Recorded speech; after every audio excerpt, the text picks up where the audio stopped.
Okay, guys, welcome back. Sticks and Stones Unfiltered. Today's guest, I'm glad he came in, Cody Woods. Uh, Cody's got 20 years in the fire service.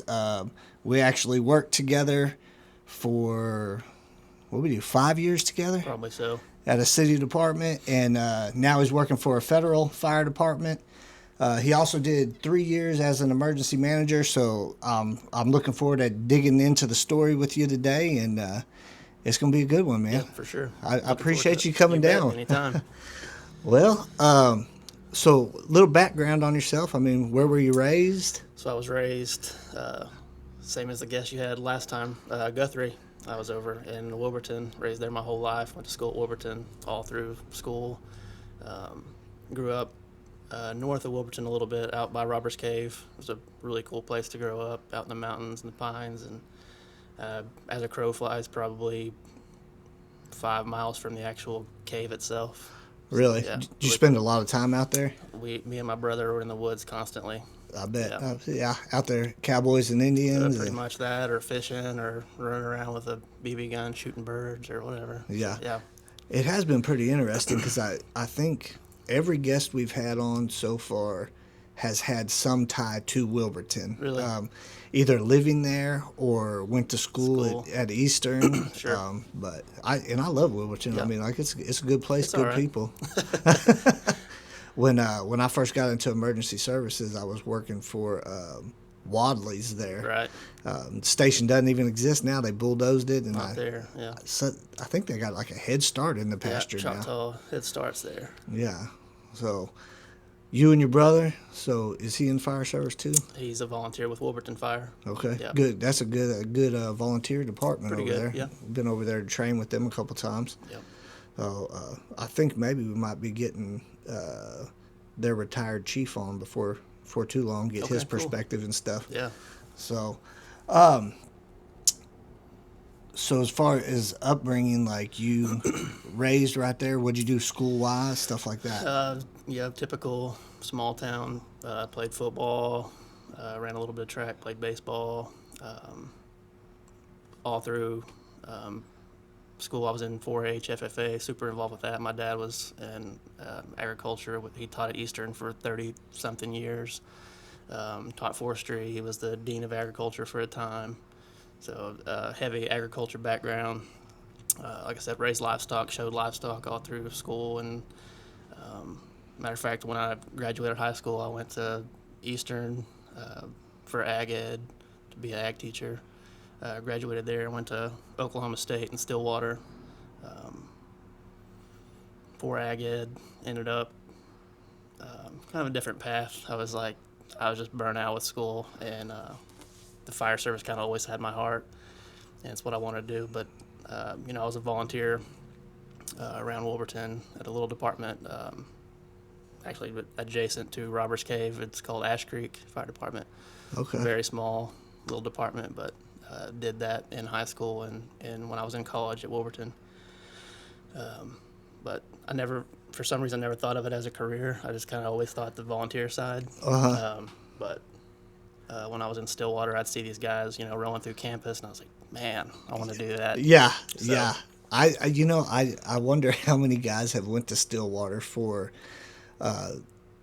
different plans, and they've seen because it's a huge fire service training deal Yep. up there, and I bet there's quite a few people have changed their mind or adjusted their paths. I'm sure, yeah, I know of several that were in ag and are in the fire service now. Yeah, your dad was actually he was my teacher for a couple semesters. Yeah. I enjoyed his classes too.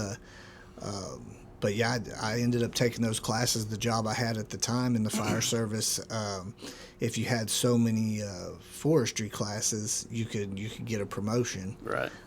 So I was like, well, I'm gonna go over here, Yeah. and I really didn't even know that they had the fire protection program through the ag deal. Right. I can't even remember what the name of that program was. If it was like forestry, it might have just been the class in that forestry part. But I know there was at least, Eastern. yeah, because I got 3 credit hours for sure in the one class, and then I took silviculture, Yeah. which I had no idea what that Yikes. was until I took it. But interesting class too. Well, cool, man. So 18 years old, is that when you started volunteering? Yeah, around about 17, 18 years old. Okay, Yeah, okay. I was working for the county and just as a summer hand, picking up trash, weed eating, like just to make some money for the summer. Just a high school kid. And there was a guy that was his dad was the chief at Ash Creek, and he was assistant chief, of course. But yeah, he was like, you live close enough, come to a meeting, we'll vote you on and see how it goes. And man, I just fell in love with it. It was Yeah, I honestly, I think most of your guys, especially in rural Oklahoma, that's how they get hooked is Yep. on the volunteer side, and then they decide, man, if I could make a career out of this, get Yeah. paid for it, sure. this is the way to go. So Absolutely. I think that's where the first love starts. Yep, I agree. So, what? How did you go from student to firefighter? So that was a difficult conversation with my dad because he had spent all this money for me to go to college at OSU, and I was almost done. I pretty much lacked like a semester and then some student teaching, and I was going to be out making money as an ag teacher. I was like, hey, kind of want to go another route. And just, Oh, this was over the phone? Yeah. Oh, Lord. because I was still in Stillwater and he was in Wilburton. But yeah, I just went and talked to my advisor and saw what my options were, and of course Dad came up and we went and talked to the VOTEC there in Stillwater. They had an EMT class coming up. Well, before that, I had actually one evening I was just so done with school. I actually just got in my truck and I was like, I'm gonna go talk to the guys at Stillwater Fire. So I just got in my truck. I didn't know what to say. I was so nervous, but I was like, I'm just going to do it and see what happens. So I went down there and talked to those guys on campus. There was a really cool station on the corner of the campus in Stillwater. And I just went up there and knocked on the door. These cool guys came to the door and was like, hey, man, how can we help you? Told them, look, here's my plan. Here's what I'm doing. How do I get where you are?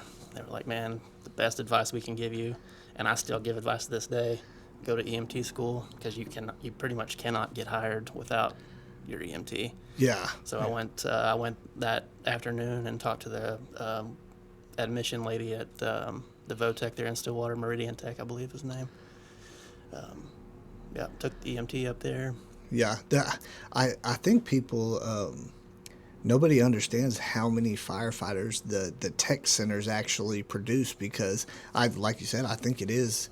If you don't have that EMT, It's almost impossible. Almost impossible. And if you get that paramedic, you up your odds For sure. drastically. 100%. But yeah, I definitely, even the guys that somehow through some miracle get hired beforehand, they're going to end up at a tech center getting that certification. Yep.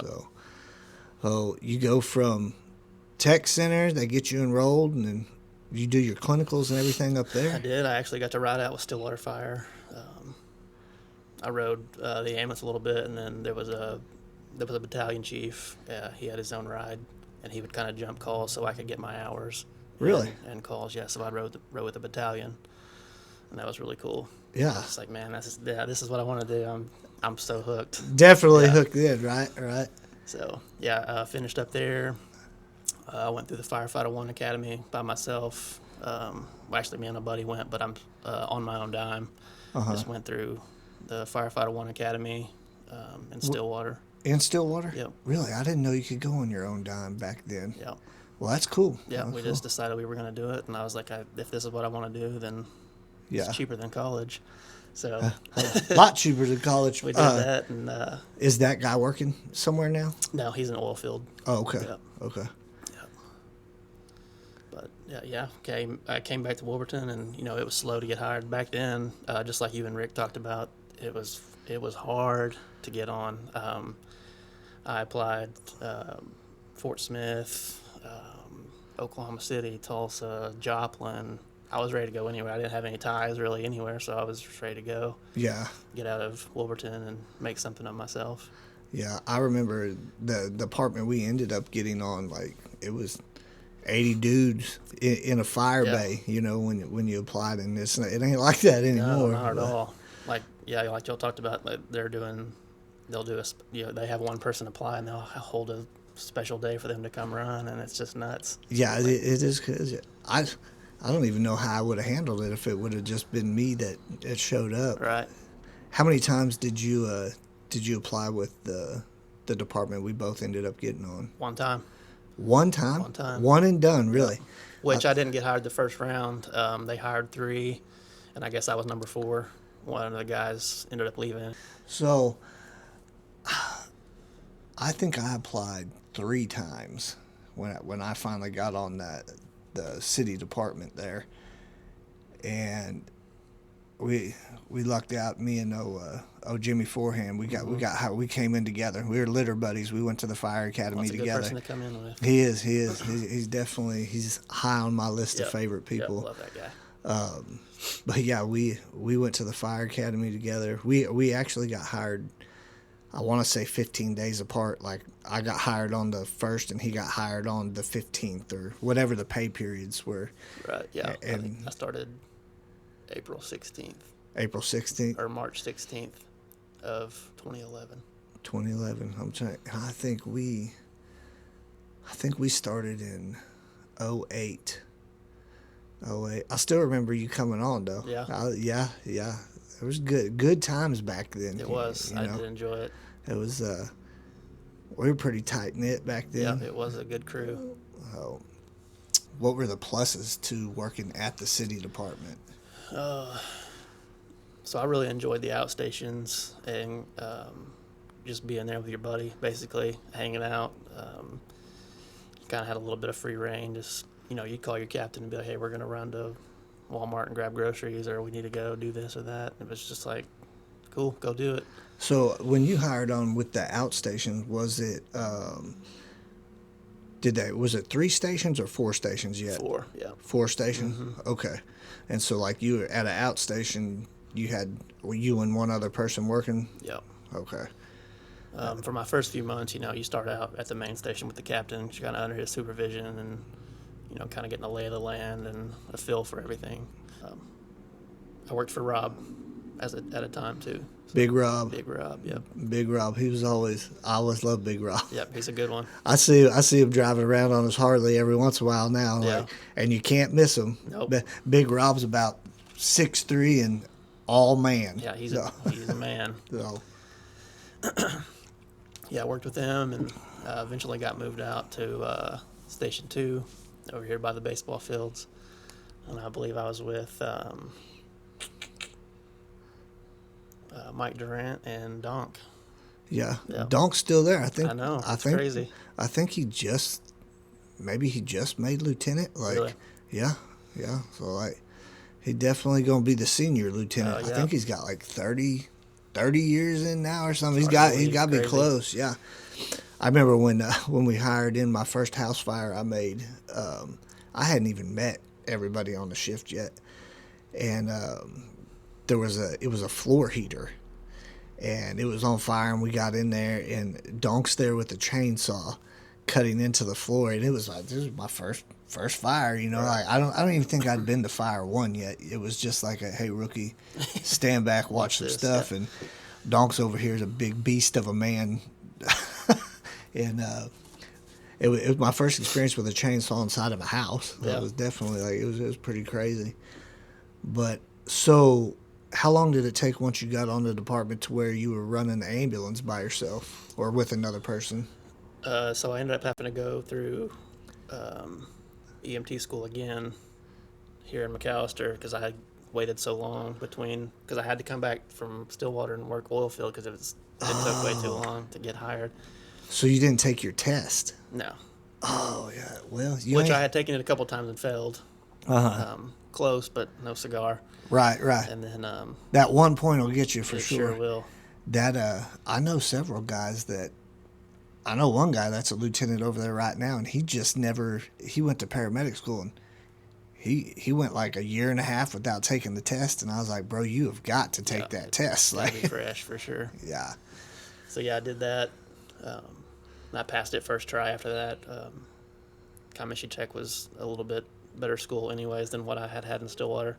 The guy up there was awesome, but he was a retired battalion chief from Stillwater, and so we kind of hit it off, and we talked about fire stuff all the time, not EMT stuff. So it Yeah. didn't really help me when it came time to test. Glory stories, yeah, yeah.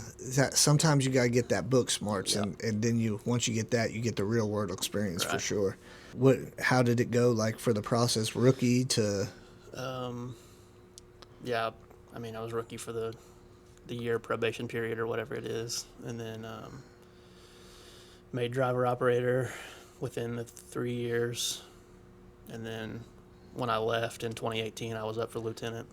up for lieutenant? Yeah, Yeah, and so like the place where we were at, you were supposed to. You did 1 year on probation, and then if you got all your classes, you could promote to a firefighter 2 status, which Right. it wasn't a state firefighter 2. right, But if you had enough classes, like that department would say, give you their blessing that you were a 2, and then on to driver operator. yeah. Did you ever take the driver operator IFSAC at Not when I was at McAllister, right? But it was required at the other department. Yeah, and and it was broke down for each apparatus. So there was a driver operator aerial, driver operator tanker, pumper. There's a driver operator for ARF apparatus, which is airport firefighter. airport firefighter. I never took the actual tanker driver operator, but I did go to aerial apparatus and the pumper apparatus when I did the we were doing the aerial portion. We had actually I was in Jinx up there at the I fire. remember you going. Yeah, yeah. I was a Jinx at the department, and of course the way that happens is everybody kind of pulls their equipment together that they can, and Berry Hill let us borrow their stick, and we were doing drafting operations, and when they were priming the pump, the vehicle we'd borrowed from Berry Hill Fire, the primer shorted out or something, but it burned all the wiring in it. And I can remember the guy from Berry Hill's like, I have to call my chief and tell him now. And it was funny, though, because I can remember when it was going down, you could see smoke kind of coming from behind the control panel. Right. And somebody was like, hey, that's smoke. And the instructor was like, no, that's just steam because it's getting hot. Yeah, well, no, it was really smoke. Oh, But, man. yeah, but That's an expensive phone call to make. it was an expensive phone call. I'm glad I was not involved in that Right. phone call to make, but it was a good school. I definitely and I was still a firefighter at the city we worked at, but I went to take it just because I always had the card stacked against me with that administration, Right, so yeah. I knew I needed to have everything I could lined up, and when I got it, it definitely helped me pass the promotion test for Right. that. And I think at the time there was, I think Jared Weeks and maybe Kenny Barone were the only 2 other people that were actually certified IFSAC style. Right. But yeah, what a trip. Okay, so where'd you go after there? After McAllister. Yeah. So crazy story. I had no plans to leave McAllister. I was happy. I mean, there was a little bit of burnout on certain things, but I was happy where I was. I was happy with the guys I worked with, and I really had no intentions on leaving. We had good guys. We did have very good guys. And there's still good guys there now. Still good guys. Yeah, I don't know a lot of them, but Yeah. there's been such a huge turnover. But yeah, I'm still friends with almost all the guys that I worked with. But yeah, we were out here at Freedom Ford at the Ford dealership for a blood drive, I believe, and we were there with our ladder truck. I was running the ladder truck that day, and MACAP, the base fire department, brought their ladder truck, and there was a chief there and a driver operator, and we had our sticks up with the American flag in between, a big promotional deal at Freedom Ford. Right. Got to talking to them, and he was like, man, have you ever thought about coming out and applying? I was like, oh, no, it's not even on my radar. Right. So he got to listing the pay and the time off and this and that and the other, and I was like, man, that sounds pretty good. He was selling it. Yeah. Right. So I called Amanda when I got back to the station, my wife, Sold it to her. sold it to her, and she was all for it. She's like, "It sounds good to me." Yeah. And so I applied. That was like in September, October. And with the government, it's such a long process. I Right. didn't get hired until the next August or September. Did you keep it a secret from everybody that you'd applied, or did No, everybody? everybody pretty much knew, but at that point, I pretty much wrote it off because I thought that's not going to happen. They'll probably transfer in, somebody from that's already in the DoD. Yeah. But it was just, like I said, just such a long process. I kind of even forgot about it and given up, and was accepted my fate, Right. if you will. I was it a hard sell to Amanda? Not really, no. Yeah. No, not really. I think she knew when she married you, she was marrying into the fire Yeah, service. that's what I was doing when we met. Yeah, I can remember that wedding when Yeah. you got married. All and my boys came. yeah, we were all there, and then took goofy photos. I did. think we were holding you, and Yeah. yeah, but yeah, that's she's a good woman to stick with you for She sure. is. No, She's just kidding, solid. man. Yeah, she's she a very is. good woman. She's the rock of the house for sure. Yeah, Yeah, yeah, she's and awesome. it is crazy because like the fire spouses, they do have to hold the house down while you're gone. It's I mean, incredible what they do.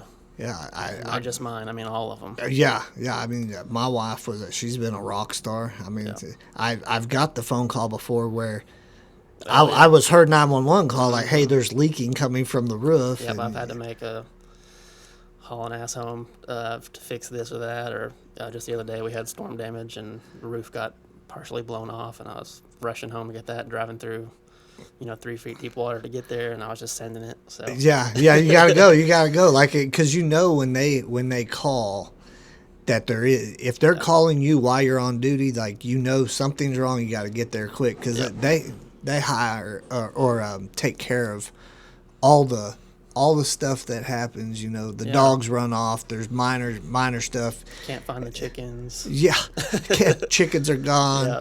Dogs run off, or I mean, how about getting the kids where they gotta Kids go? fell and busted his lip or busted his head, and yeah, Cool. we've got a rowdy bunch. So it's always something. Yeah, how many pictures you get with the stitches, or Yeah.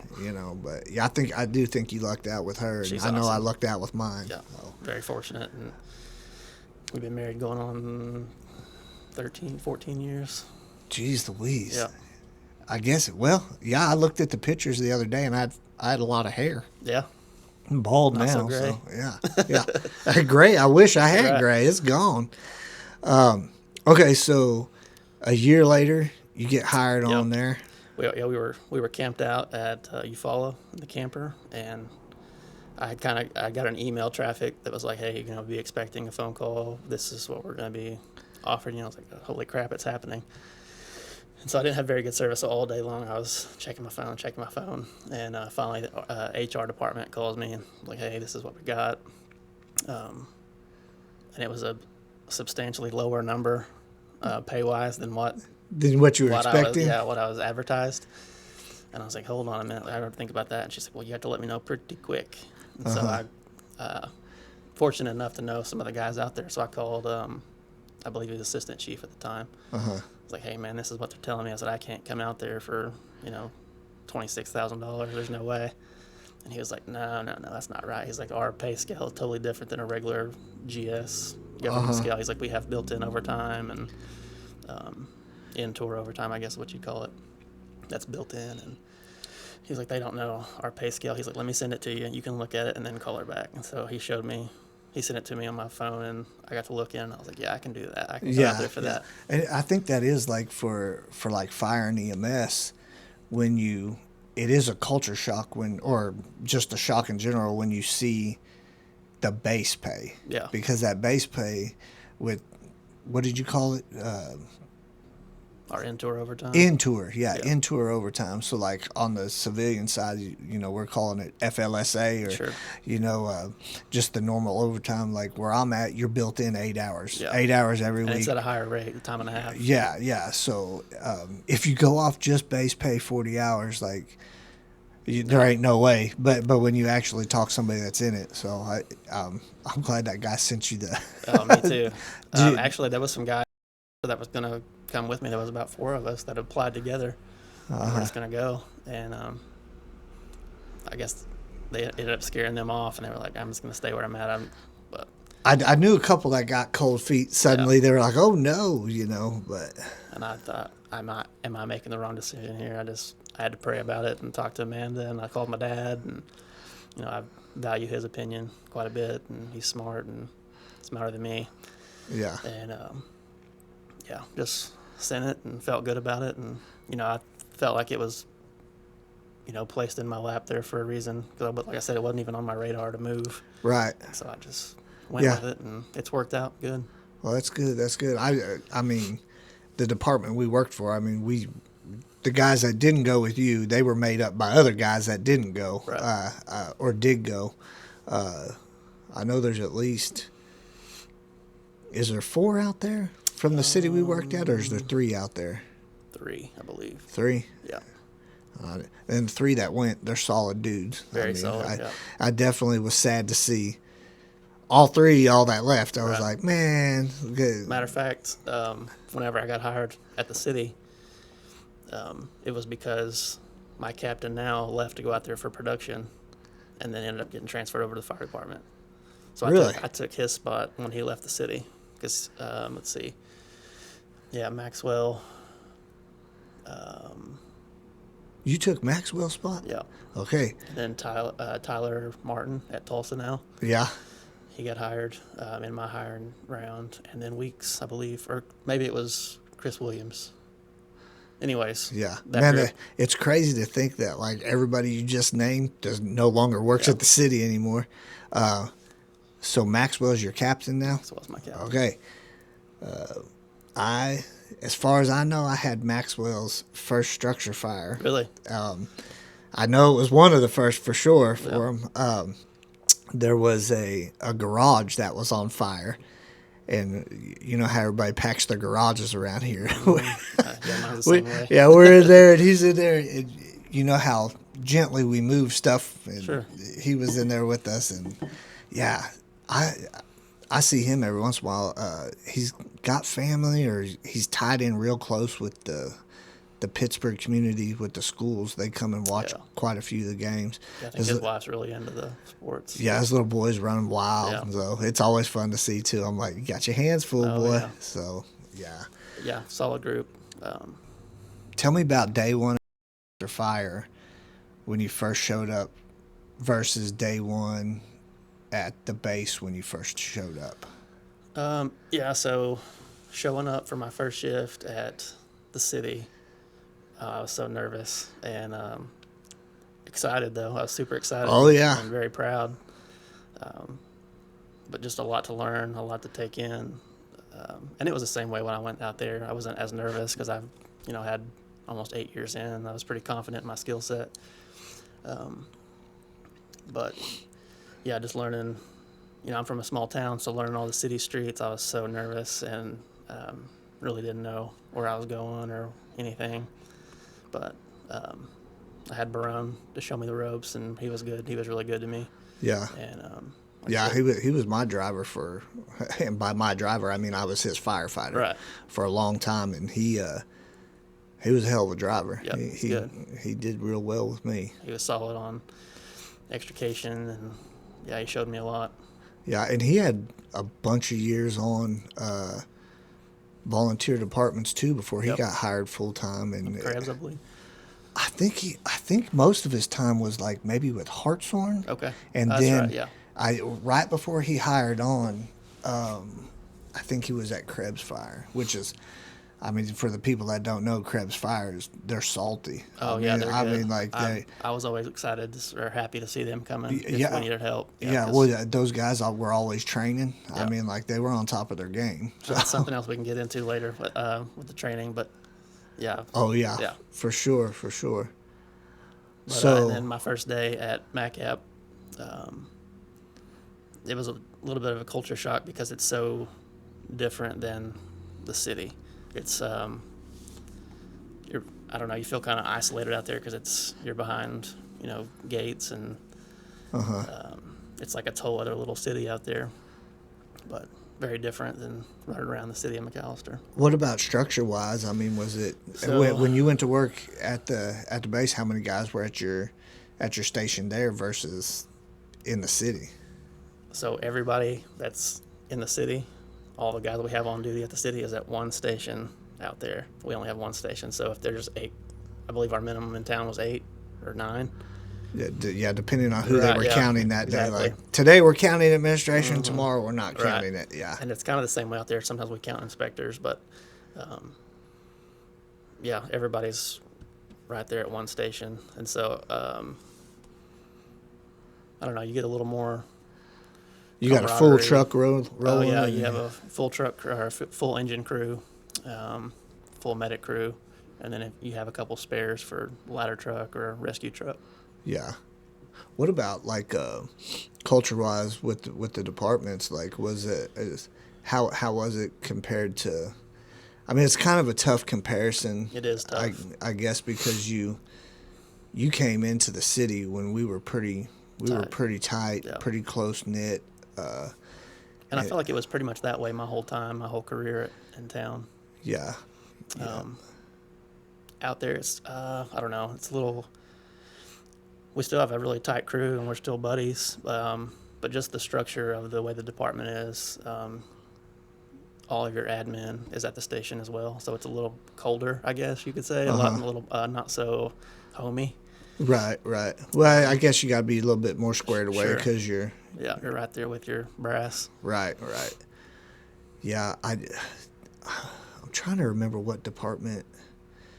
It might have been Durant, where admin was. I think it was Durant. Like, where they were at the same building, but the administration was on one side of the apparatus floor, and the guys' quarters were at the other. If I'm remembering, And it's that way at ours too. Yeah. Our rig bay right in the middle, and then our kitchen, and so the rig bay's kind of no man's land if you're not training or something. Like, yeah.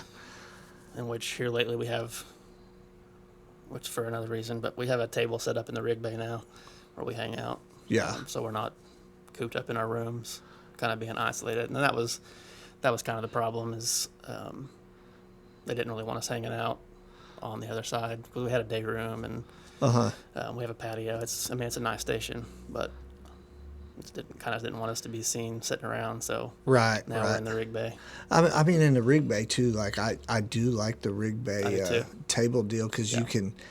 you might have spur of the moment training for no reason. You know, I mean, you're out there and it's like, man, have you thrown ladders? Have you tied some knots? Have you know, Yeah, like, let's hop on some ropes. yeah, I think you're a lot more likely to jump off into some training versus recliner time. Yeah, you for know, sure. and I know at the city when I was working there, it was hard on training for it's just two guys. So like you can go out there, you can throw some ladders, you can stretch some hose, but it is hard to get. There's only so much you and your other guy can do, and depending on what department you're at, like you may not be able to do much. You may be at one of the busy outstations Yeah. that's, you know, I don't think people realize, like, at those outstations when the ambulance leaves Northtown, Southtown, City Hall, Yep. that fire station shut down. Like, there's nobody to man that fire truck. And you that know, was one thing that got brought up whenever I went out there to the base. to the base. Yeah, they couldn't believe that there was 2 guys at a station with sometimes 3 trucks. And Yeah. So when you're gone on an ambulance run, which was the majority of our calls, there's nobody there. They were like, I cannot believe that. There's nobody sitting manning that engine. Like, Yeah. you know, Well, it was always really crazy to me for Southtown. The Yeah. ambulance, a brush truck, and a pumper, or Ladder the truck. ladder truck, the only ladder truck for the entire city, and Unmanned. that nursing home call that's gonna come in from up by the highway Yep. is gonna shut the station down and shut your only aerial apparatus down for you about know? an hour.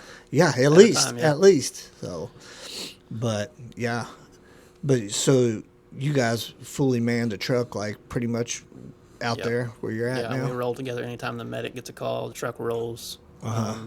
A lot of times the chief, station chief or assistant chief will roll with us.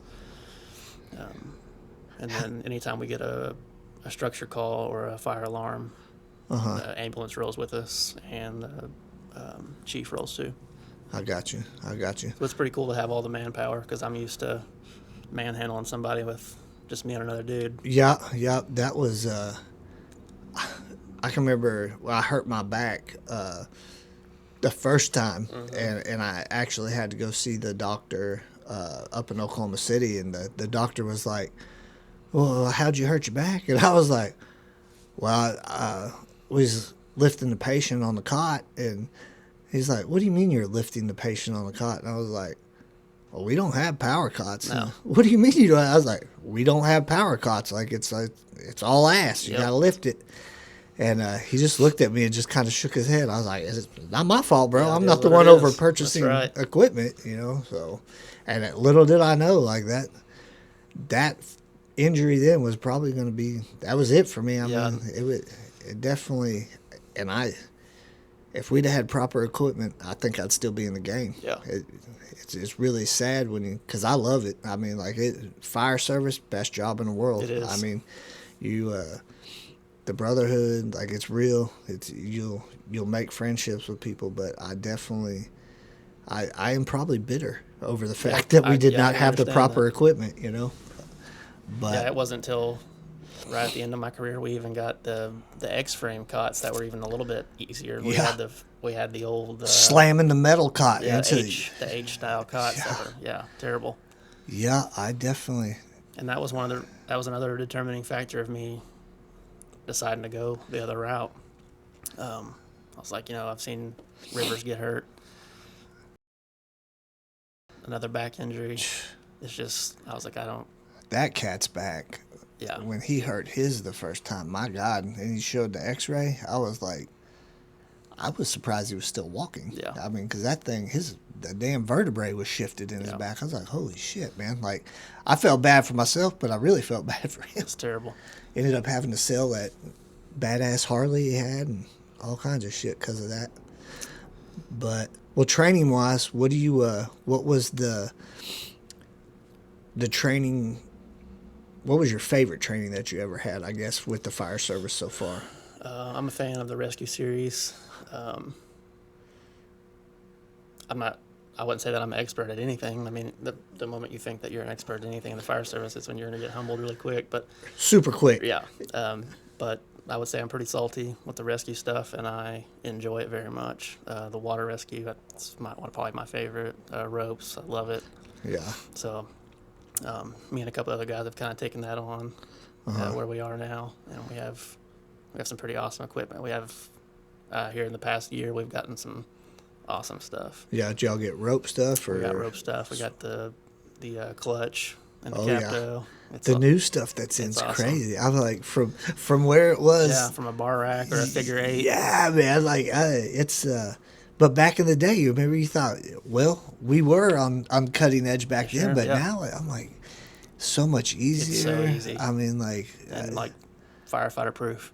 right? Yeah, a dummy like me can do it. It's not an issue. But water rescues definitely. I had no respect for the water until I about got drowned by my Yeah. cousin in Taos, New Mexico, whitewater rafting, and we went to Tech Rescue had a Swiftwater class. Mm-hmm.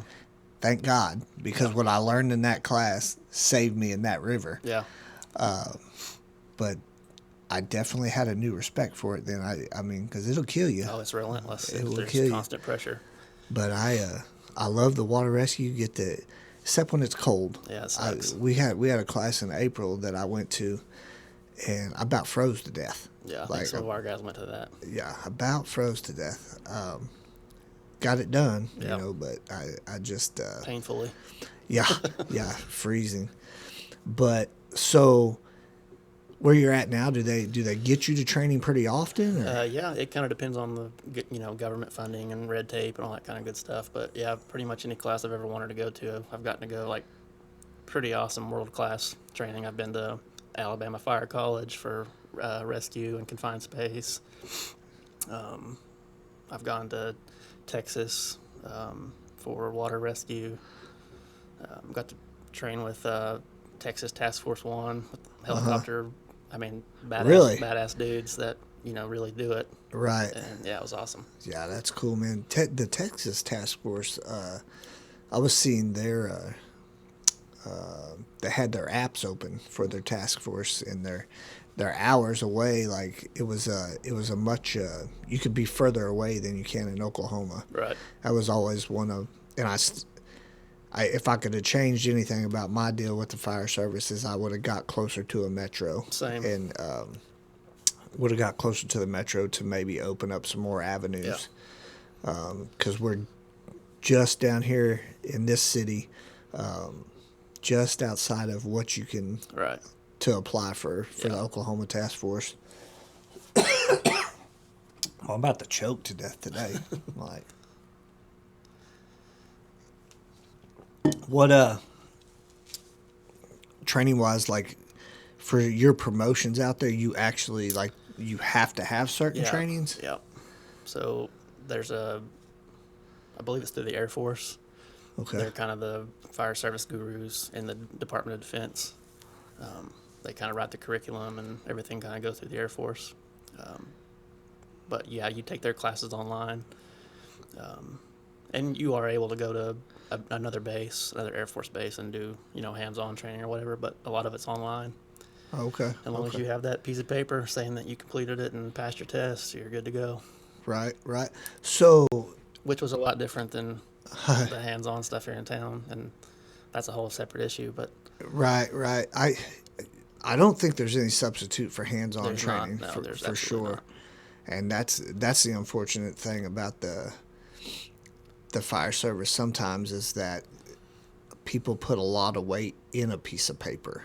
Yeah. You know what I Well, mean? yeah, I see what you're saying. I mean, I definitely, I think if once you complete the hands-on training, and then you can receive your piece of paper, Right. I think it's a good deal. But it's like on the forestry side, they have the task books and stuff. Like if you actually complete the task book with the assigned tasks, I'm all about it. I think it's a great thing to do. Right.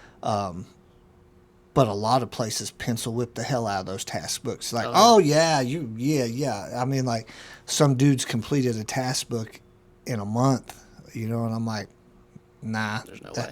That yeah, it's like,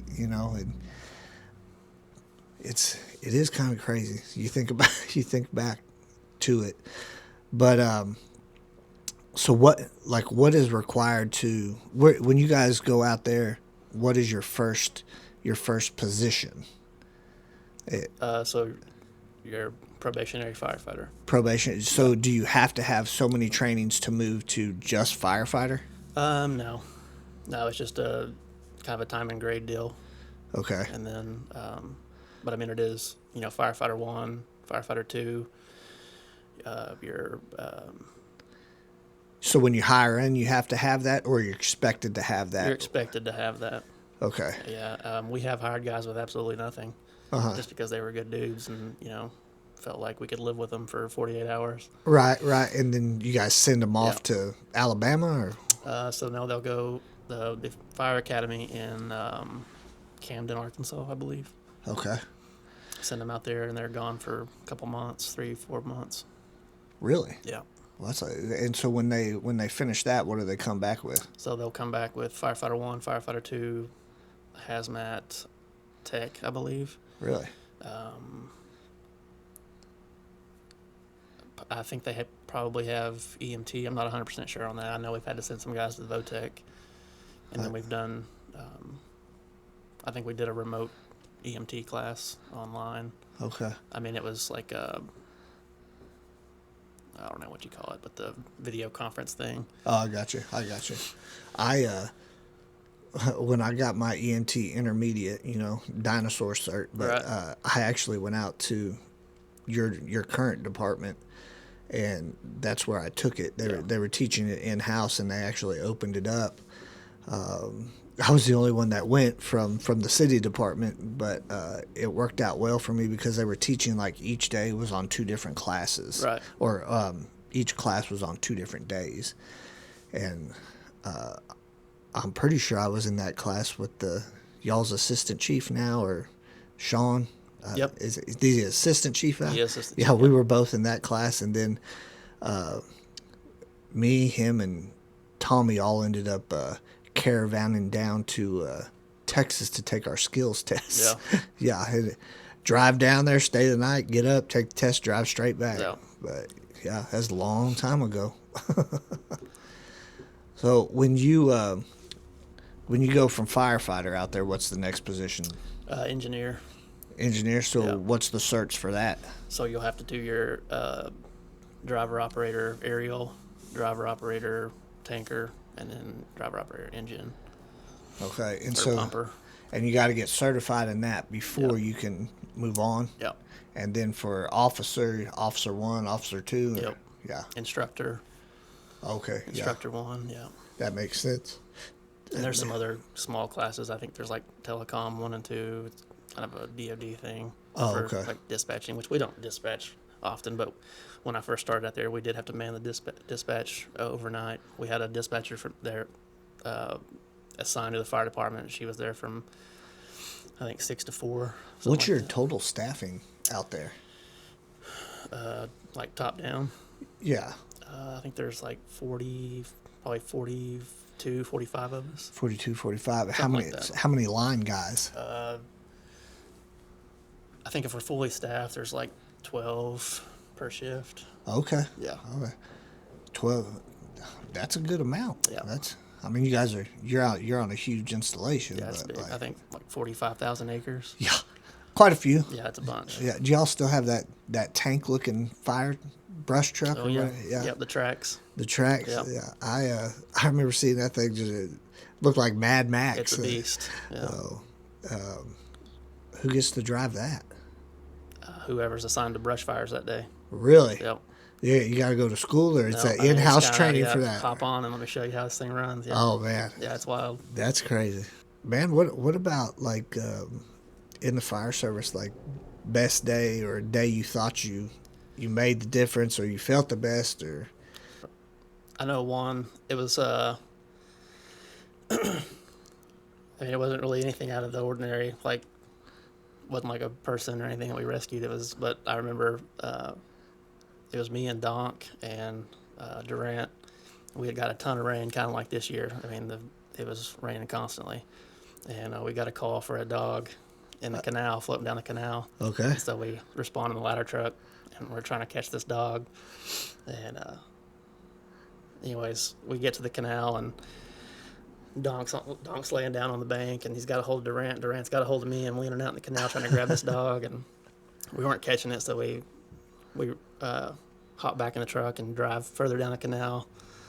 And What kind of dog was it? like a chocolate lab. I mean, it could Oh, swim. okay. It wasn't like Big tiny. dog. Yeah. Yeah. And anyways, we get down to the end of the canal where it opens up, and it's not so, rushing water, and able to finally catch it. But there was a lot of people standing around watching, so that was kind of a cool call, Right. out of the ordinary. Yeah. Yeah.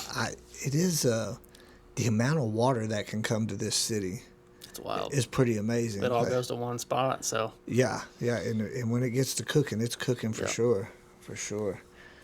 But yeah, what about where you're at now? You got any days that stand out? I mean, it's so different out there because it's not occupied like as far as like houses, anything like that. So you're not making those, personalized like ambulance calls and structure fires and that type of thing. So it's a little more far and few between. But yeah, I mean we've made ambulance calls for people that have had heat exhaustion because those buildings out there. I get heard hot. they are cooking out there. Yeah, they're hot, and they might have a swamp cooler just to cool them off, but they have to wear coveralls, and Right. it's hot. And, Right. so we've made a few of those, and just simple stuff like that. But I mean, they're always glad to see us come in, and Right. That is one thing about the fire department. Like, I've never seen people so happy yeah, for a first responder to that's show the up. best part of it. Yeah. And you could tear their house up and they are just as happy as Yeah. could be. Like, so do you think there's, between the city you worked at and where you're at now, like, is there is there like a disconnect between real world fires? And I know it's real world out there, but like, do you see a difference between like how promotions work with guys and how Oh, absolutely. how real world stuff, like book smart people, do they excel, or is it Yeah. real world Yeah, people? yeah, book smart. Really? Yeah, which I mean, there's pros and cons to that.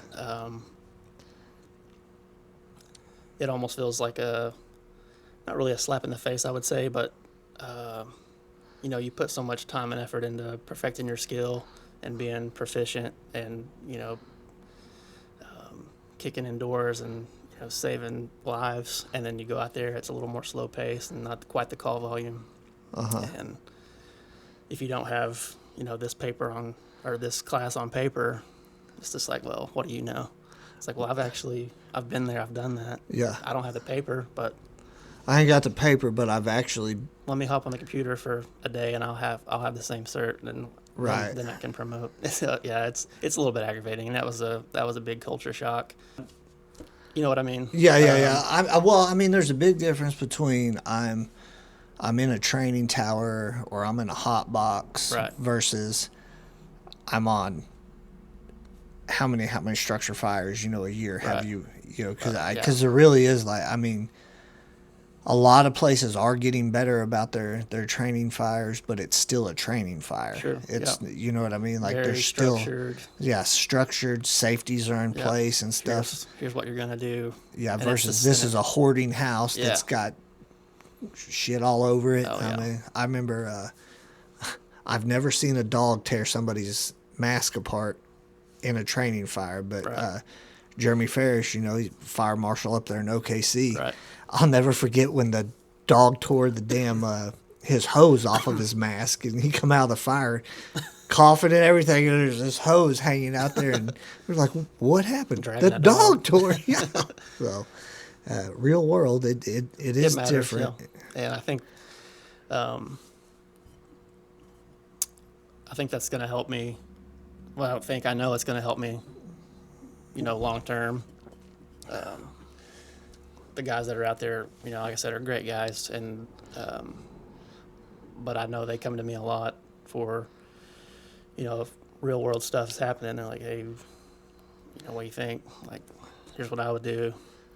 And I don't ever, which is, say maybe a critical flaw of mine. I'm not super apt to just jump in and start saying, here's what we need to do. I know my place. And, but if they ask, I'm sure going to tell them what I think. Yeah. But I mean, if anybody is asking for a response and you're willing to give it, I Yeah. mean, there's some people that they ain't going to talk about anything. Yeah. Well, talking about that, like, how did that work? You actually did 3 years as a county emergency manager. I did, yeah. And then people were probably asking quite a bit Yeah. of you, right? For Yeah. what do you think? And so just tell a little bit about that. And that's kind of a crazy story how that happened too. So the county that I live in, they had gone through like 3 emergency managers in like 4 or 5 months. Like, Really? Yeah, they hired one, quit, and I had never ever thought. And this was when I was at MACAP at the time. But as far as like running emergency management, I never even considered it. But like I said, they had gone through such a turnover. I knew one of the commissioners pretty well. And I actually talked to Robert Bias, the police chief at Wolverton. Yeah. And he was like, man, you ought to just call him and see if you can offer some help. So I was like, all right, I'll think about it. So I ended up calling him and I was like, hey. Thanks, Robert. Yeah, What'd you right, get me yeah, into? throw me Yeah. under Yeah. here. So I called the commissioner up and I was like, hey, I know you've had trouble filling the position and keeping it filled. I've got all my ICS classes. I've got, time and, leadership positions in the fire department, EMT, blah, blah, blah. I was like, if you need somebody, let me know. I'd be willing to help. And it wasn't probably a week later, they called me and was like, hey, We need somebody. you mind interviewing? I was like, yeah. So I was actually on duty, and they called me and kind of did a phone interview with me. I'm like, yeah, we'll take you. I was like, what did I get into here? But yeah, it worked. I mean, it was good. A lot of my time there was positive. I got a lot of things done I'm really proud of. I wrote several grants, and when I came on, we had one old Chevrolet pickup with a radio that barely worked, and nothing for response at all. Nothing to help, in time of disaster or search and rescue, which is a lot of what we did was, people getting lost in the mountains out there. Right. So Yeah, you guys responded a bunch to Robbers Cave, where a where bunch. you were actually a kid running around. Yeah. So I was able to write some grants and get some good things done for the county. Like I said, I'm really proud of it. Got a side-by-side and a trailer to haul it, two more vehicles with fully decked light sirens, radio consoles, Right. command box. I mean, I did all kinds of stuff. I got a big generator, trailer-mounted generator. Really? Okay. Yeah. And you got didn't you get a rescue trailer too with That's part of the stocked and yeah, that was everything? part of the package that I got with the side-by-side. Yeah. Because a lot of the places we go, you're not going to get a truck, so Right. I got a side-by-side and a full ropes kit. Yeah, which to like bigger places doesn't seem like Right. that big a deal, but like I mean the county you were at, like Very poor. very, very poor, and I know those departments will utilize the Absolutely. equipment that you got, and the good thing is since it's at the EM office, Yeah, like everybody can. it's available. Yeah, so I mean it goes a long way. And then another thing was the training in the county was non-existent, very lackluster. I don't think anybody in the county has Fire One. I don't think any of them have like an actual OSU or a pro board or IFSAC rescue or extrication. I mean, it wasn't very good. I mean, a lot of the older guys did back when they Right. had the association that was kind of in their heyday. Yeah. Did you know David Nix? Oh yeah, very well. I'm hoping we can get David on here. I'm ready to hear some stories Yeah. from him. But I know back in his day, Yeah, it that's was kind pretty. of the era I'm talking about. Yeah. Yeah, they were pretty salty with their training, and it just fell off through the years. And people get busy, and things happen, and Right. The association kind of disbanded. And anyways, I tried to bring some training to the county, and I'm proud of that. And we got guys that are at least Ropes 1 certified now. Yeah, Auto I think some of those extrication. guys got pretty motivated too. Like I was able to come to a Yeah. couple of those trainings right next door to Yep. to us. But so how did that work with doing both jobs at the It was same tricky. time? It was very tricky. That was part of the stipulation whenever I told them that I would be willing to take the position and help, is that I would need an assistant that was going to be in the office, Monday through Friday, 8 to 5, and I would handle, everything that needed to be handled when I was there off duty, and I did. I mean, every time I was off duty, I was at EOC. Right, it wasn't hard to find you No. on your I was off at day, work. which wasn't off. Yeah. Yeah. It is funny with the fire service. Like everybody's like, "What are you gonna do on your day off?" And it's like, What's that? yeah, you mean what am I doing at my other job? Yeah. Or yeah, because there's not really. I mean, most of the guys I know, Yeah. there's not really the day off. No.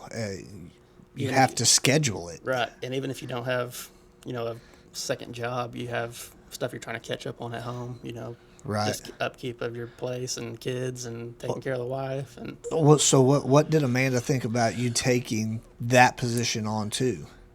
she was good with it. I'm not going to say that didn't cause some problems, later on once we got into it and got to going, and, things started escalating and piling on. Right. So it did cause a little riff a little bit, but Well, I imagine because like you get bad weather rolling in or whatever, you yeah. gotta. And instead of sitting at home, protecting your family or being like, hey, we need to go to the cellar, because I'm kind of the weather guy anyways. I watch the news constantly. Right. And instead of being there with them, I'm at EOC, Yeah. telling fire trucks where to go and listening to storm reports and watching the radar, and Yeah. they're at home being like, what do we do? Yeah. What's happening? So I guess like when you left there, was she was she kind of relieved, or you get yeah. the more family time now? And Yeah, she was super relieved to see me hang that up, and there was multiple reasons for that. I had the opportunity to go to try to transfer to a different department in the fire service, and we were looking at moving out of the state or in state, but 3 hours away. right. And so it was just a good time to hang it up. There was a lot of stuff going on that I had brought up and was trying to get fixed, and there was just no money in the budget for it. And I was going to end up being the fall guy, and I wasn't going to take a fall for a politician. Yeah. So you brought up equipment that actually needed to be fixed, Yeah. but that wasn't And it still happens to this day. They've gone through, I think, 2 more really. emergency managers since I left, And and it's just it's going to be that way until they spend the money to fix what needs to be fixed. yeah. I mean, and with emergency equipment, I mean, you can. It doesn't sound right, but like it does get patched together for years and years and years until something happens, and then somebody's definitely going to get blamed for it, and unfortunately, It's not going to be the ones at the top. yeah. Unfortunately, in the game, it's shit rolls downhill. Absolutely. So even if the guy downhill's brought it to the upper's attention. Yeah.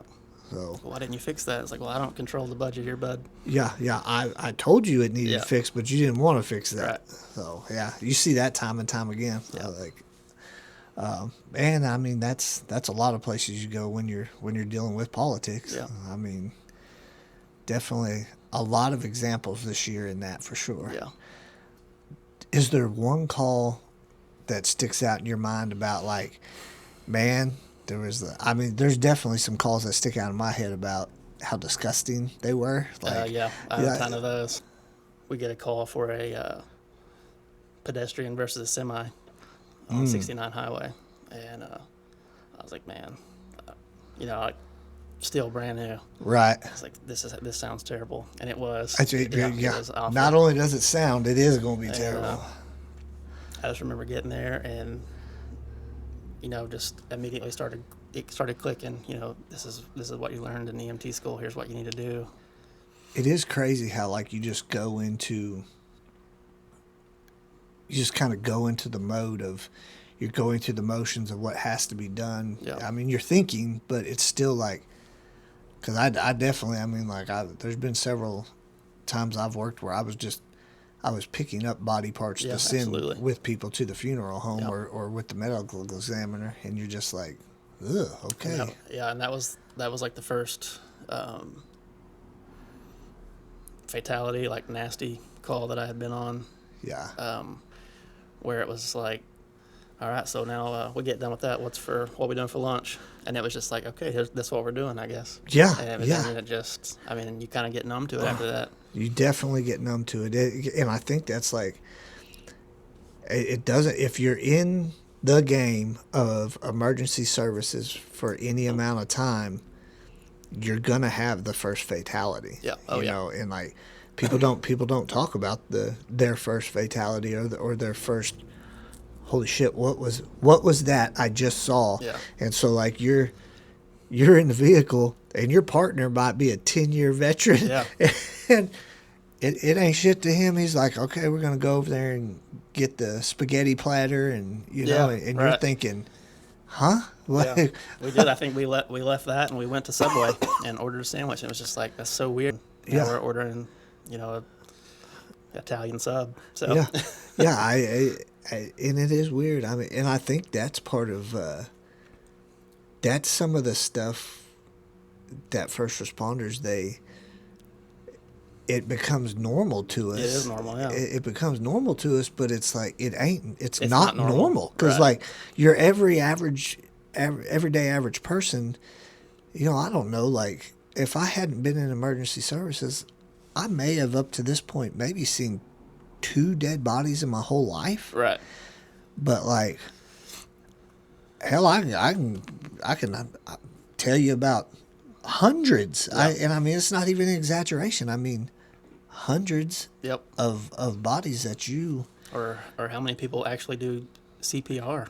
like actual CPR. Right, And right. done it hundreds of times. Yeah, that always, and it did amaze me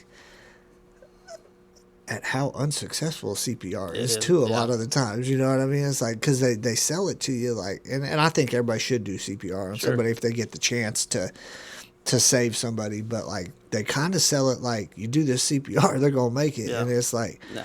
after the 50th or 60th person, and you're like, well, that didn't work. What You are we know? doing wrong here? Yeah. And I mean, from when I first got into it, like 25 years ago, there was no machines that did the compressions for you. Right. Now there is, Yep. and you know, I think stuff's getting better, but More advanced airways. yeah, I remember probably middle way through my career in the city, we got the King Airway, and that was like the newest and greatest thing, yeah, and it was awesome. yeah, And now they have the iGels and that sort of thing. yeah. Now they're saying that airway is not the best airway on the market either. Right, yeah. You know, but when it first came out, boy, Yeah. that was the cat's meow. But I do remember when we got them at the city. I mean, it was a huge step was. up Oh, from you know. OPA. Oh yeah, yeah. That never stayed in there. Right, I mean, like, oh yeah, it'll lock in place. Okay, Yeah. yeah.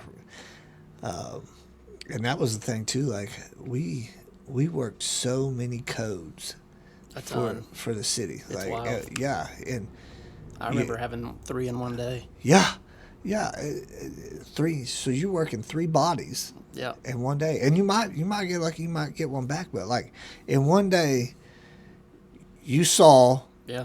more deceased people than the average person will in a lifetime. Yeah.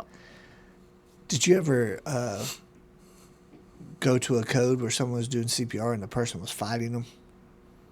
Yeah, actually. Yeah. It's Yeah? like, hey, yeah, stop. You don't need to be doing it. Yeah. Like, They're moving.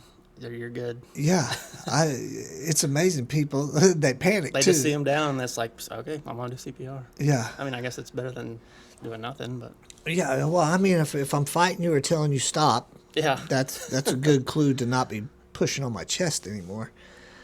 But well, man, the last question I always ask everybody: 19-year-old you, what would you tell yourself knowing now? What would you tell you back then? That's kind of a tricky question. And it doesn't have to be just about fire service. Right, yeah. Because I kind of believe everything happens for a reason, and I ended up where I'm at as part of a plan. And I just have to trust that, but looking back, I would have not gone to college and got all that debt. I wish I would have went to EMT school right out of high school. Mm-hmm. I mean, maybe still go to Eastern and get my associates or whatever, but I wish I would have gone to EMT school right off the bat. And, even then I knew my heart was in the fire service. I just, like I said, never saw it as a career, I guess. Right. But I wish I would have just followed my heart back then and I started in on the process of getting EMT and probably even went to paramedic while I was, a single guy with no kids or anything like that. But, Yeah. yeah, I wish I would have followed my heart then and saved myself all the hassle of college and then fighting to get a spot whenever I finally figured out what I wanted to do. Right. So you think the fire service is a good place for Yeah, a young person to come into? Yeah. I do too. You have to have the heart for it, and you have to have the mind for it. And that's kind of what we're seeing a little bit, now is this younger generation. We grew up, with we didn't have the technology, like they do now. So it was there's a little bit of a disconnect, I think, with new guys coming in that have always had that, and they're not so mechanically inclined. They don't know how to back a trailer or run a chainsaw, or they just haven't had to. Yeah. Start a lawnmower. Sure. I mean, yeah. And just being tough and gritty. It's just a different generation. But I don't know. It is kind of crazy with the kids today because it seems like the majority of them they're not working with their hands No. anymore. Like, not even. I don't see as many kids now just doing stuff in the outdoors either. No, they don't. I mean, it's like I hiking, struggle fishing. that without my own kids. I'm like, let's go outside and freaking play with some sticks or something. I don't know. But it's Yeah, like, throw rocks at each other. I don't know. Someone's got to get a tooth knocked out Right, sure. eventually. but we do our best to get our kids outside, and we hike and we go on river trips and camp and Yeah. travel. Try to get them exposed as much as we can because I don't want a sissy boy. Right. So, I am going to ask you another question then. Yeah. What do you think your wife would say now if you told her you were going to go DOD route or Fed fire route? I think she'd still be all for it. Yeah. The only thing that has been a struggle is it's so secure out there. There's no visitation. Here in town, they would just swing by and have dinner and hang out. And my oldest two got to hang out at the fire station and see the trucks. And my youngest has never even seen where I work. Now he was born after I was already at the base, Right. so he's never got to see Dad at work or come by and hang out. And Right. that sucks. So I guess like probably the only time he may get the opportunity is if you're on an off base assignment for PR or something. Either that or they're allowed out on holidays. Okay. We can get visitor passes for holidays, but that kind of sucks. Is just not having that, the family aspect of, the guys, kids swinging by, and I don't know, it's fun. You enjoy that, and Right. you get to know everybody a little better. But Yeah. we're working on that. I've actually put together a cookout we're doing in July. We're going to get the whole families together on B shift, and we're doing a big B shift cookout all day long. It's Good. gonna be an all day banger. So That's good, Yeah. man. And it's important to foster those relationships and get the families interconnected too, for sure. and that goes back to what I was talking about earlier.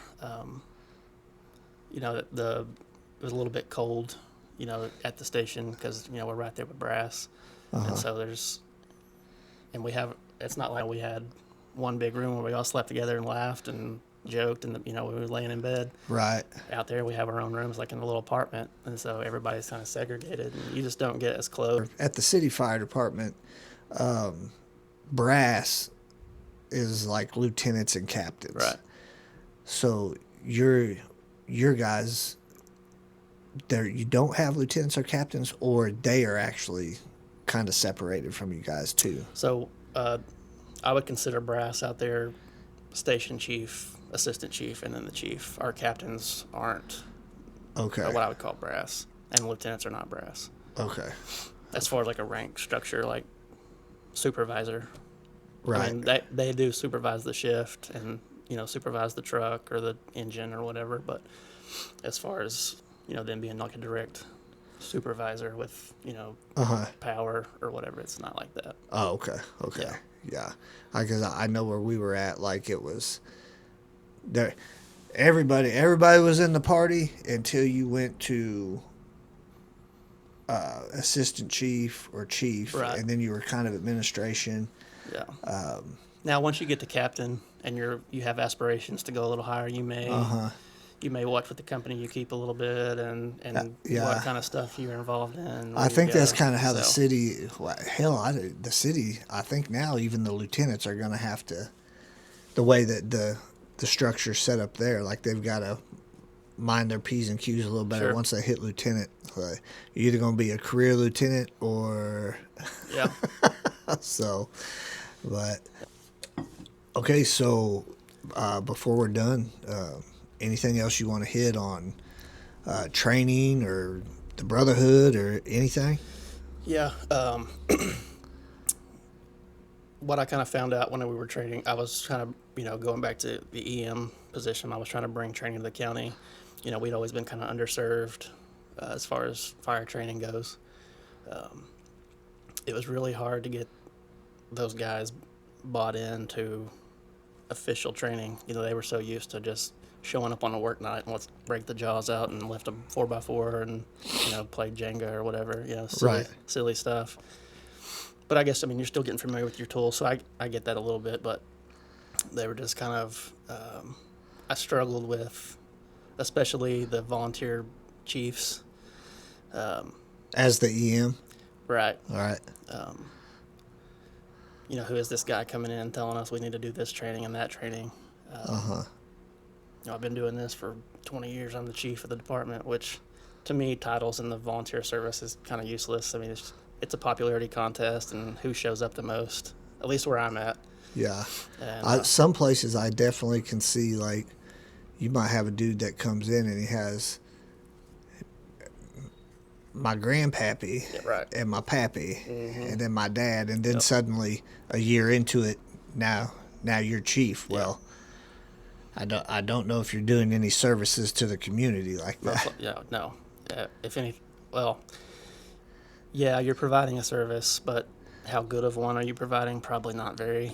And that was where I struggled, and I got aggravated, and really, really tried to push getting some high quality training. And even if it wasn't like a certificate level class, with Pro Board or IFSAC, at least you have the knowledge in your toolbox up here to where you know what you're doing if you get that call. Because man, it was all the time these young guys are coming right out of high school and getting voted on the department because they're buddies with somebody else that's already on the department, and then the next week they have a T-shirt on and they're in the fire truck running down Main Street to a house fire, and they have no idea what they're doing.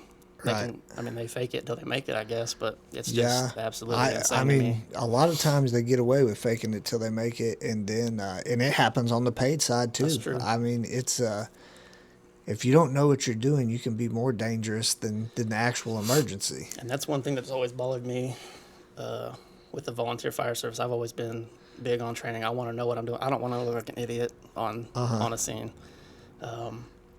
But yeah, especially like I said, where I come from, training wasn't. You just got voted on, and then you're on the department, and you're a firefighter. It's like, nah, not really. Yeah, And you got the title. Right. And something I'll never forget, I went to a class in Tulsa one time, and it was a Tulsa captain teaching the class, and he said, if you're not training, if you're on the department and you're not training, you're just a glorified citizen. That has stuck with me forever. I still think about that to this day. He said, if you're just showing up, hopping on the truck and going on a call, what makes you any different than anybody off the street that can do that same thing? I mean, you're not. So he said, if you're on a department Yep. and you're not training, you're a glorified citizen. Yep. I can see that. Yeah. I mean, like, That if stuck you with me forever. just because you got a title, if you Yep. haven't trained to do anything in there, Yep. I can definitely see it.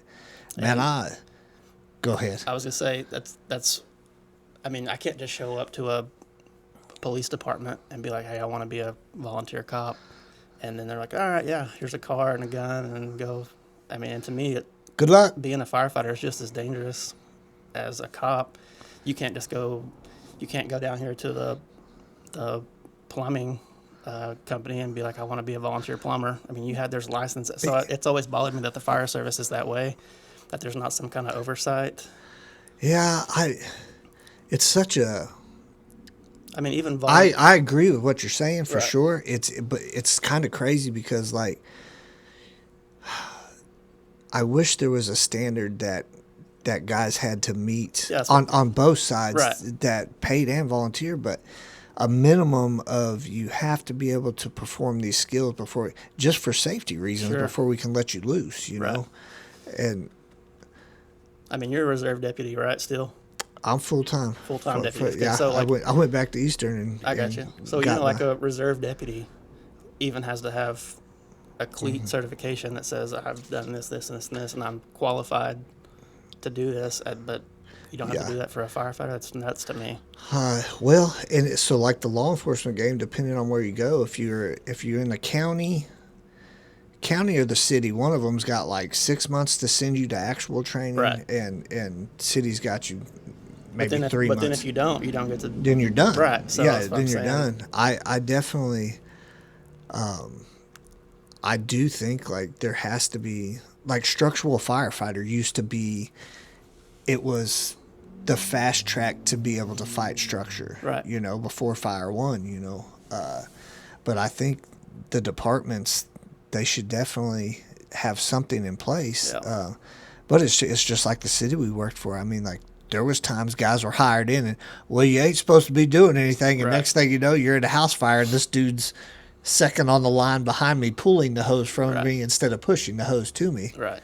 I definitely, it is scary. The other thing that's crazy on that is CEUs, like continuing education for EMS. You got to have a certain amount of CEUs every 2 years turned in. Right. For law enforcement, every year, a certain amount of CEUs that get turned in. Yeah. On the fire game, you can go and get that T-shirt, and you may never take a class ever. Right. You know, but you get Fire 1, Fire 2. You may never take another class again, and there's no accountability for it. You know, Fire 1, there's guys that are in there right now that had Fire 1 20 years ago, Right. and It's different. they've never taken another. They're not a refresher fire Sure. training, not a bump training. You know, yeah, I never really thought about that. Like if there's no accountability really for the fire service as far as did your training fail someone or your lack of training cost somebody their life or cause an injury. Right. So there's no CEUs. There probably should be CEs I absolutely believe there and should be minimum something. standards, you know. But I don't want it to sound like we're bagging on volunteers No, because definitely not. No, Yeah. I'm good friends with a lot of them. I love those guys, and like I said, like we were talking about Krebs a minute ago. Krebs has awesome standards, and those guys I trust, you know, as much as anybody. I mean, when I seen them pull up, I knew there was dudes ready to do work and they knew how to do work. Right. And I think their standard was, I'm still pretty sure they have a training night for the volunteer department. Guys not getting paid. They Right. have a training night every other Thursday, I think is their training night. Shout out to a couple other volunteer departments that are pretty badass. Rural Sequoia County, I think RFPD 1. You guys know who you are out there. Those dudes have trained. They just keep on training. I mean, they don't have any stopping Are they them. part of the search and rescue team out of Sequoia County? Yeah, they do. I had to call them when I was an EM. We had a handicapped child, mentally handicapped child that was lost in the woods, like in Buffalo Mountain, like over by Buffalo Valley, in between Tallahassee and Buffalo Valley. And ended up having to call them, and they were on their way with a horseback team and their search and rescue. Okay, see, I don't know if they're with the horseback team. Oh, okay. But I do know they do search and rescues because I know they've recovered some children using their boats in the wintertime Gotcha. from across creeks and stuff. They may be. I'm not real savvy on what teams they're with. Right. But I mean, like they're training twice a month at least, and not for 2 hours. Right. And then there's one up there. It's right by Broken Arrow, and they mutual aid with Broken Arrow. Oak Grove, I've heard of it. Yeah. they're bad to the bone. Yeah. I mean, and they train all the damn time. I mean, good. and the thing is, with you got Krebs, RFPD 1, Oak Grove. The thing is, like, they're not T-shirt firefighters. Yeah. You know, and I know plenty of paid guys that are T-shirt firefighters. Sure. So it's definitely we're not slamming on the volunteer community. I think definitely not. we're probably maybe talking a little shit about the guys that don't get training that need the training. Yeah. And they're kind of pretending, but Yeah. I just wish there was some kind of standard that some had to standard be met. has to be. Career or volunteer. Yeah, has to be a standard eventually because it's already biting us in the rear. Someone's you going know? to get killed, and then that's when it'll change. Yeah. Maybe. Yeah, maybe. Yeah, big maybe. But I mean, I'm glad you brought that stuff up. I mean, because there's no CEs for firefighters, and I mean, I know it's hard to require stuff of guys that are volunteering their time, but it's like on the law enforcement side, if you're full-time certified, you're required for a higher number of hours than a guy that's reserve Right, yeah. certified. So It it's could be something like that. yeah, it's a lower amount of CEs, but it's still something there. You know, and it's just hard to push something. You Yeah. know, do I think that the volunteer community is going to ever have like a 60-hour CE year Right, like no. that's required? No. Do I know there's departments like I just talked about that damn sure those guys have 60 CEs every year no matter what. And Right. and the big thing about those three departments is they will send their guys, just like you were saying about where you're at now. They'll send those guys to training. If there's something they want to do, they will go out of their way, you know. And so maybe it falls on administration Yeah. of the departments, you Sure. know. All right, guys. So Sticks and Stones, episode 5. Appreciate Cody Woods coming out, talking to us. Good conversation. Sure.